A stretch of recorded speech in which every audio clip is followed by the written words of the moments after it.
Even before the riots this summer, prisons were already full to breaking point. The immediate influx of hundreds of people jailed or on remand since the widespread violence has tipped the system into emergency measures.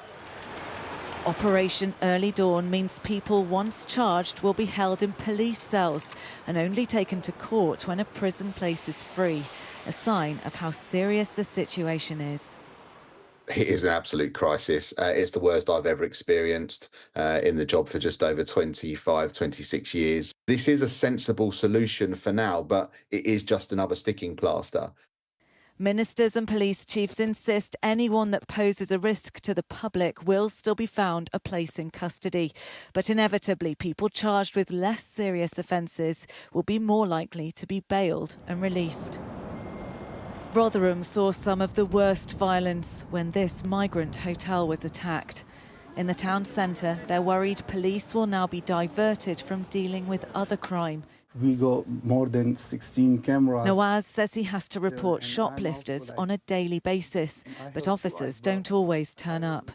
Are you worried there are going to be even fewer police available to answer your calls? Definitely. How will you feel if someone who's been charged with shoplifting ends up being released on bail back into the community?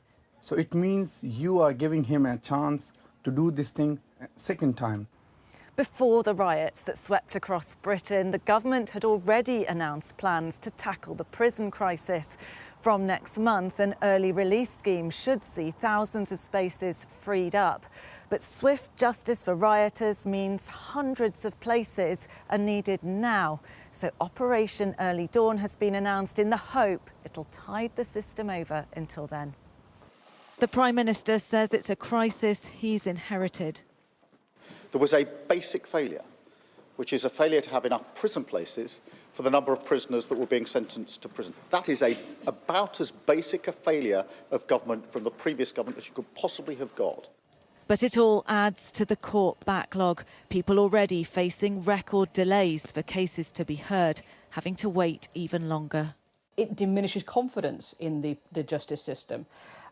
Further, you'll get people, for example, may not now turn up for their cases. They'll think, well, what's the point of going to court now if my case is going to be put back? The impact of the fast tracking of riot cases is justice delayed for many other victims of crime. Becky Johnson, Sky News, Rotherham.